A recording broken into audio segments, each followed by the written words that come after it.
অবশেষে মুখ খুললেন নিলয়ের স্ত্রী। তিনি অভিযোগ করে জানান, জান্নাতুল সুমাইয়া হিমি আমার সংসার নিয়ে খেলা করছে। নিলয়ের স্ত্রী স্পষ্টভাবে দাবি করছেন, অনেকদিন ধরেই হিমির কারণে তার পারিবারিক জীবনে অশান্তি নেমে এসেছে।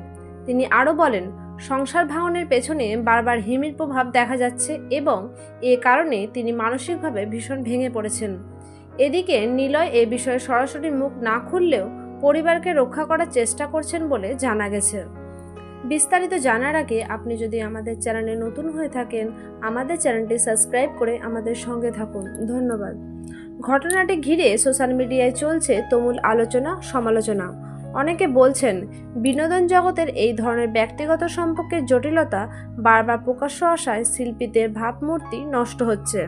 অন্যদিকে নিলয় স্ত্রীর বক্তব্য প্রকাশের পর অনেকেই তাকে সমর্থন জানিয়েছেন।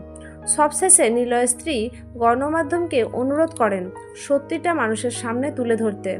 এখন দেখার বিষয় এ নিয়ে পরবর্তীতে কী পদক্ষেপ নেওয়া যায়। এটাই ছিল আজকের বিশেষ প্রতিবেদন। ধন্যবাদ।